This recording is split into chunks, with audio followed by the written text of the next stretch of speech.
commodity appears at first sight a very trivial thing and easily understood. Its analysis shows that it is, in reality, a very queer thing, abounding in metaphysical subtleties and theological nicety. So far as it is a value in use, there is nothing mysterious about it, whether we consider it from the point of view that by its properties it is capable of satisfying human wants, or from the point that those properties are the product of human labor. It is as clear as noonday that man, by his industry, changes the forms of the materials furnished by nature in such a way as to make them useful to him. The form of wood, for instance, is altered by making a table out of it. Yet for all that, the table continues to be that common, everyday thing wood. But so soon as it steps forth as a commodity, it is changed into something transcendent. It not only stands with its feet on the ground, but, in relation to all other commodities, it stands on its head, and evolves out of its wooden brain grotesque ideas, far more wonderful than table turning ever was. The mystical character of commodities does not originate, therefore, in their use value. Just as little does it proceed from the nature of the determining factors of value. In the first place, however varied the useful kinds of labor or productive activities may be, it is a physiological fact that they are functions of the human organism, and that each such function, whatever may be its nature or form, is essentially the expenditure of human brain, nerves, muscles. And secondly, with regard to that which forms the groundwork for the quantitative determination of value, namely, the duration of that expenditure, or the quantity of labor, it is quite clear that there is a palpable difference between its quantity and quality. In all states of society, the labor time that it costs to produce the means of subsistence must necessarily be an object of interest to mankind, though not of equal interest in different stages of development. And lastly, from the moment that men in any way work for one another, their labor assumes a social form. Whence, then, arises the enigmatical character of the product of labor, so soon as it assumes the form of commodity. Clearly from this form itself, equality of all sorts of human labor is expressed objectively by their products all being equally values. The measure of the expenditure of labor power by the duration of that expenditure takes the form of the quantity of value of the products of labor, and finally, the mutual relations of the producers, within which the social character of their labor affirms itself, take the form of a social relation between the products. Commodity is therefore a mysterious thing, simply because in it the social character of men's labor appears to them as an objective character stamped upon the product of that labor, because the relation of the producers to the sum total of their own labor is presented to them as a social relation, existing not between themselves, but between the products of their labor. This is the reason why the products of labor become commodities, social things whose qualities are at the same time perceptible and imperceptible by the senses. In the same way, the light from an object is perceived by us not as the subjective excitation of our optic nerve, but as the objective form of something outside the eye itself. But in the act of seeing, there is at all events an actual passage of light from one thing to another, from the external object to the eye. There is a physical relation between physical things. But it is different with commodities. There, the existence of the things qua commodities, and the value relation between the products of labor which stamps them as commodities, have absolutely no connection with their physical properties and with the material relations arising therefrom. There it is a definite social relation between men, that assumes in their eyes the fantastic form of a relation between things. In order, therefore, to find an analogy, we must have recourse to the mist-enveloped regions of the religious world. In that world the productions of the human brain appear as independent beings endowed with life, and entering into relation both with one another and the human race. So it is in the world of commodities with the products of men's hands. This I call the fetishism which attaches itself to the products of labor, so soon as they are produced as commodities, and which is therefore inseparable from the production of commodity. This fetishism of commodities has its origin, as the foregoing analysis has already shown, in the peculiar social character of the labor that produces them. What first of all practically concerns producers when they make an exchange is the question how much of some other product they get for their own, in what proportions the products are exchangeable. When these proportions have, by custom, attained a certain stability, they appear to result from the nature of the products, so that, for instance, 1 ton of iron and 2 ounces of gold appear as naturally to be of equal value as a pound of gold, and a pound of iron, in spite of their different physical and chemical qualities, appear to be of equal weight. The character of having value, when once impressed upon products, obtains fixity only by reason of their acting and reacting upon each other as quantities of value. These quantities vary continually, independently of the will, foresight, and action of the producer. To them, their own social action takes the form of the action of objects, which rule the producers instead of being ruled by them. It requires a fully developed production of commodities before, from accumulated experience alone, the scientific conviction springs up that all the different kinds of private labor, which are carried on independently of each other, and yet as spontaneously developed branches of the social division of labor, are continually being reduced to the quantitative proportions in which society requires them. And why? Because, in the midst of all the accidental and ever-fluctuating exchange relations between the products, the labor time socially necessary for their production forcibly asserts itself like an overriding law of nature. The law of gravity thus asserts itself when a house falls about our ear. The determination of the magnitude of value by labor time is therefore a secret, hidden under the apparent fluctuations in the relative values of commodity.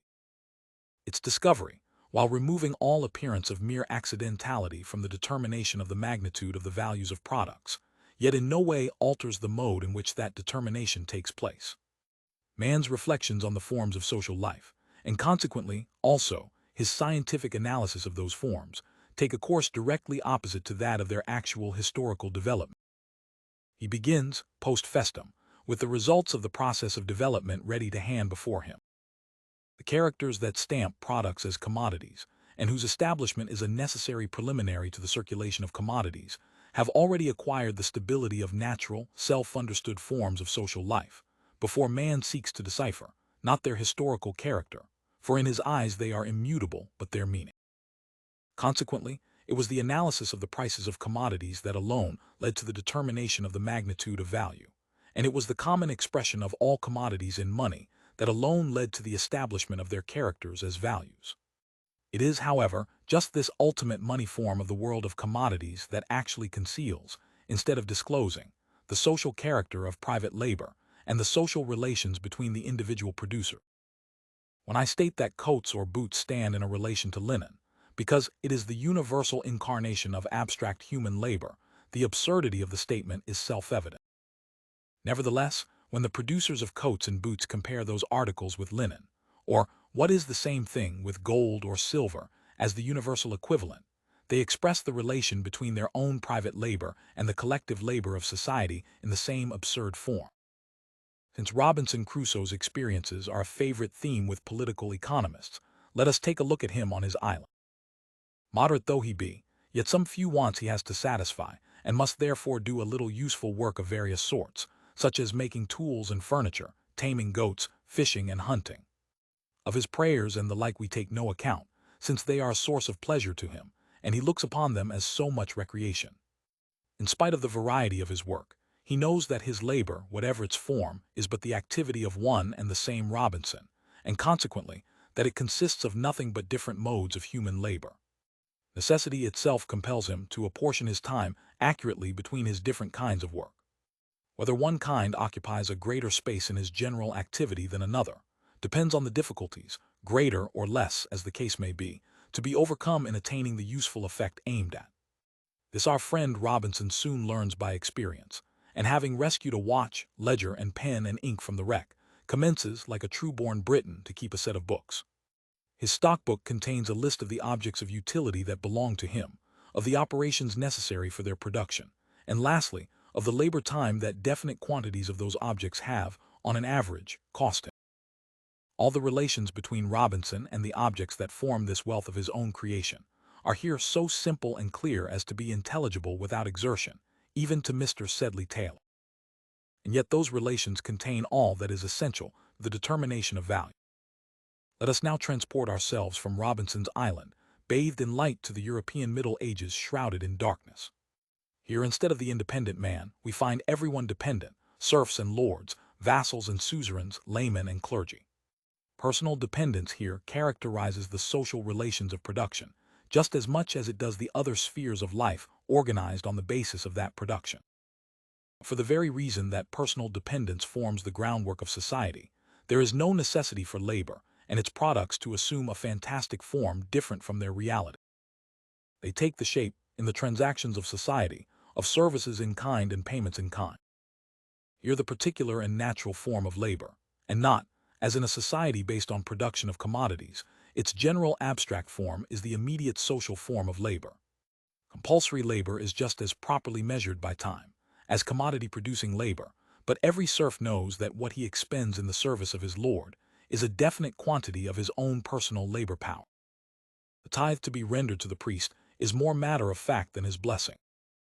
No matter, then, what we may think of the parts played by the different classes of people themselves in this society, the social relations between individuals in the performance of their labor appear at all events as their own mutual personal relations, and are not disguised under the shape of social relations between the products of labor.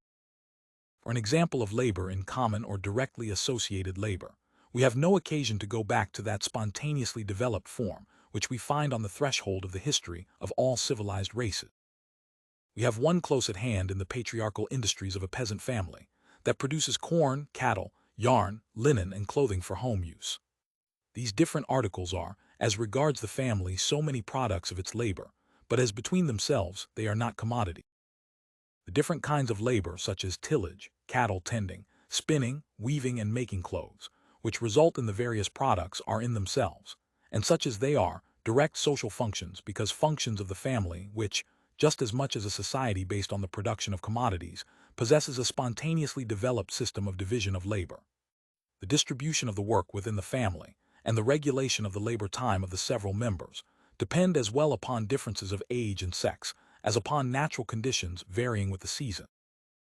The labor power of each individual, by its very nature, operates in this case merely as a definite portion of the whole labor power of the family, and therefore, the measure of the expenditure of individual labor power by its duration appears here by its very nature as a social character of their labor. Let us now picture to ourselves, by way of change, a community of free individuals, carrying on their work with the means of production in common, in which the labor power of all the different individuals is consciously applied as the combined labor power of the community. All the characteristics of Robinson's labor are here repeated, but with this difference, that they are social instead of individual. Everything produced by him was exclusively the result of his own personal labor, and therefore simply an object of use for himself. The total product of our community is a social product.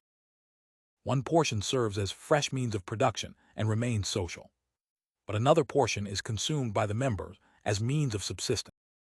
A distribution of this portion amongst them is consequently necessary. The mode of this distribution will vary with the productive organization of the community and the degree of historical development attained by the producer. We will assume, but merely for the sake of a parallel with the production of commodities, that the share of each individual producer in the means of subsistence is determined by his labor time. Labor time would, in that case, play a double part. Its apportionment in accordance with a definite social plan maintains the proper proportion between the different kinds of work to be done and the various wants of the community. On the other hand, it also serves as a measure of the portion of the common labor borne by each individual, and of his share in the part of the total product destined for individual consumption. The social relations of the individual producers, with regard both to their labor and to its products, are in this case perfectly simple and intelligible, and that with regard not only to production, but also to distribution. The religious world is but the reflex of the real world. And for a society based upon the production of commodities, in which the producers in general enter into social relations with one another by treating their products as commodities and values, whereby they reduce their individual private labor to the standard of homogeneous human labor. For such a society, Christianity with its cultus of abstract man, more especially in its bourgeois developments, Protestantism, deism, and is the most fitting form of religion. In the ancient Asiatic and other ancient modes of production, we find that the conversion of products into commodities, and therefore the conversion of men into producers of commodities, holds a subordinate place, which, however, increases in importance as the primitive communities approach nearer and nearer to their dissolution. Trading nations, properly so called, exist in the ancient world only in its interstices, like the gods of Epicurus in the Intermundia, or like Jews in the pores of Polish society. Those ancient social organisms of production are, as compared with bourgeois society, extremely simple and transparent. But they are founded either on the immature development of man individually, who has not yet severed the umbilical cord that unites him with his fellowmen in a primitive tribal community, or upon direct relations of subjection. They can arise and exist only when the development of the productive power of labor has not risen beyond a low stage, and when, therefore, the social relations within the sphere of material life, between man, and between man and nature, are correspondingly narrow. This narrowness is reflected in the ancient worship of nature, and in the other elements of the popular religion. The religious reflex of the real world can, in any case, only then finally vanish, when the practical relations of everyday life offer to man none but perfectly intelligible and reasonable relations with regard to his fellow men and to nature. The life process of society, which is based on the process of material production, does not strip off its mystical veil until it is treated as production by freely associated men, and is consciously regulated by them in accordance with a settled plan. This, however, demands for society a certain material groundwork, or set of conditions of existence, which in their turn are the spontaneous product of a long and painful process of development. Political economy has indeed analyzed, however incompletely, value and its magnitude, and has discovered what lies beneath these forms. But it has never once asked the question why labor is represented by the value of its product and labor time, by the magnitude of that value. These formulae, which bear it stamped upon them in unmistakable letters that they belong to a state of society, in which the process of production has the mastery over man, instead of being controlled by him, such formulae appear to the bourgeois intellect to be as much a self-evident necessity imposed by nature as productive labor itself. Hence forms of social production that preceded the bourgeois form are treated by the bourgeoisie in much the same way as the fathers of the church treated pre-Christian religion. What extent some economists are misled by the fetishism inherent in commodities, or by the objective appearance of the social characteristics of labor, is shown, amongst other ways, by the dull and tedious quarrel over the part played by nature in the formation of exchange value. Since exchange value is a definite social manner of expressing the amount of labor bestowed upon an object, nature has no more to do with it than it has in fixing the course of exchange. The mode of production in which the product takes the form of a commodity, or is produced directly for exchange, is the most general and most embryonic form of bourgeois production. It therefore makes its appearance at an early date in history, though not in the same predominating and characteristic manner as nowadays.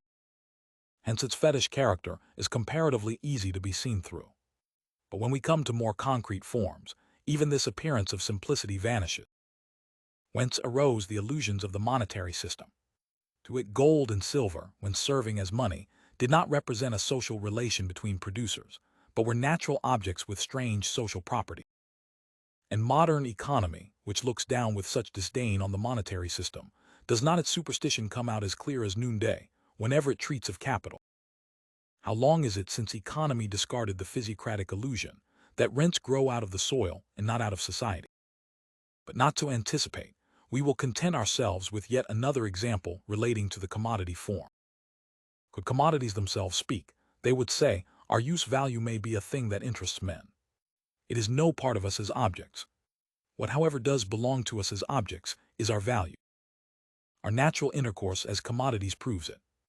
In the eyes of each other, we are nothing but exchange values. Now listen how those commodities speak through the mouth of the economist. Riches are the attribute of men, value is the attribute of commodities. A man or a community is rich, a pearl or a diamond is valuable. A pearl or a diamond is valuable as a pearl or a diamond. So far no chemist has ever discovered exchange value either in a pearl or a diamond. The economic discoverers of this chemical element, who by the by lay special claim to critical acumen, find however that the use value of objects belongs to them independently of their material properties, while their value, on the other hand, forms a part of them as objects. What confirms them in this view is the peculiar circumstance that the use value of objects is realized without exchange, by means of a direct relation between the objects and man, while on the other hand, their value is realized only by exchange, that is, by means of a social process. Who fails here to call to mind our good friend Dogberry, who informs neighbor Sequel that to be a well-favored man is the gift of fortune, but reading and writing comes by nature.